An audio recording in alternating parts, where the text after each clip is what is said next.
আসসালামু আলাইকুম। কথা বলবো মসজিদ আল তওবা বা রাসূলুল্লাহ মসজিদ নিয়ে।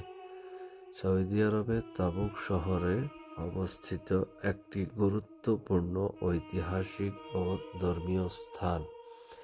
630 খ্রিস্টাব্দে হযরত মুহাম্মদ সাল্লাল্লাহু আলাইহি সাল্লাম তাবুক যুদ্ধের জন্য প্রায় 30,000 সৈন্য নিয়ে এই স্থানে অবস্থান করেছিলেন 20 দিন যাবৎ। পরবর্তীতে সেই যুদ্ধটি আর সংঘটিত হয়নি। যুদ্ধটি ছিল রোমানদের বিরুদ্ধে। তখন কোরআন মাজিদের নবম সূরা আত-তাওবা নাজিল হয়েছিল, যে কারণে মসজিদটিকে আল তাওবা মসজিদও বলা হয়। বর্তমানে এই মসজিদটি রাসূলুল্লাহ মসজিদ নামে বেশ পরিচিত আমাদের সবার কাছে।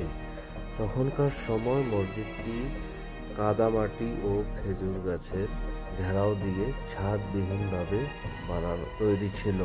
কালের বিবর্তনে এটিকে বারবার সংস্কার করার পরে আজকে একটি বিশাল মিনার সংযুক্ত মসজিদ। এটি তাবুকের প্রাণকেন্দ্রে অবস্থিত।